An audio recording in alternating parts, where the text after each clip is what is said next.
Okay, there's a video for you to remind you of what these exercises are. So I'm not going to do this in real time. In other words, it's not something to follow per se, it's just a quick reminder of what the individual exercises are. And I'll show you from a couple of angles so you get it. So with squats, the weights are simply hanging by your side. Make sure you just do a little compression of the abdominal wall before we go. And then you're simply going to drop your bottom back, keeping a straightish back. As you go, just be mindful to slightly tuck the tailbone down, or under if you like, and then push into your heels, drive into your heels to come up. So I'll show you that from the side. The other thing is, I think I would have mentioned, as you go down, you want to get a little traction within your own shoes. So you're literally taking your feet out slightly. And that will encourage the knees to open out from the neck, from the head of the femur. Next one is a shoulder press. So for this one, weights go to the shoulders. It's a really simple one. You're making a vertical line. Now with RBT, I could have mentioned with the squat actually, if you get tired with the squat, you just do shallower movement or stop.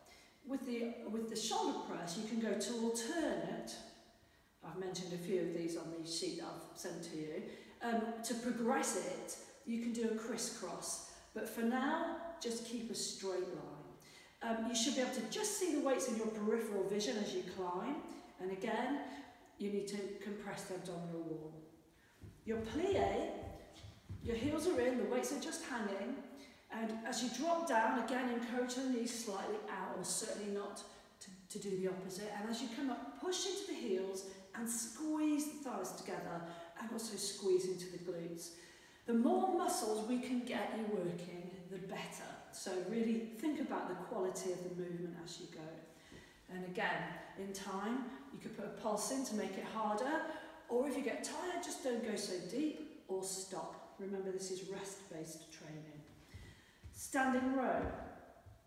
Best to show you from the side to start with, I think. So you're in a demi-squat, the weights are ahead, your neck's in line with your spine, and as you draw back, the elbows are leading.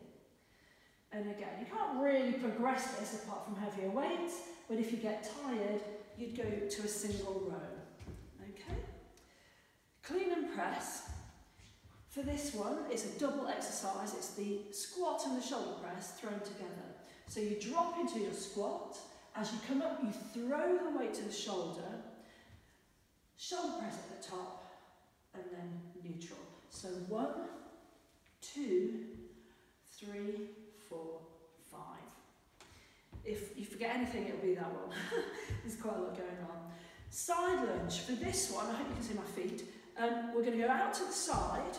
You want to take the weight into the side, and your foot's at roughly 45 degrees. Push into the toes to retrieve it. And again, the weights are just hanging. In time, you could go to a pulse. For now, if you get tired, just go to a simple side tap. If you get tired, stop. Did I mention that already? Okay, the last two, obviously you repeat it everything twice.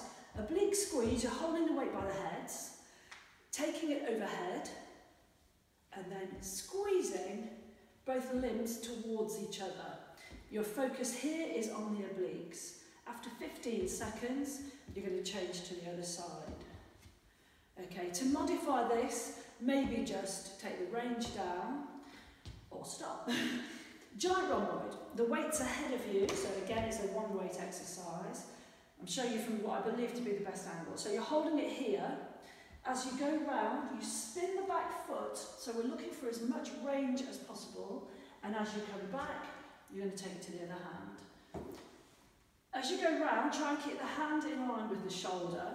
And the last point, which I'll show you from the back, is when you get to the very end of the movement, see if you can do just a tiny little, like a little snatch back in towards the spine. So we're really isolating the rhomboid. I think that's it.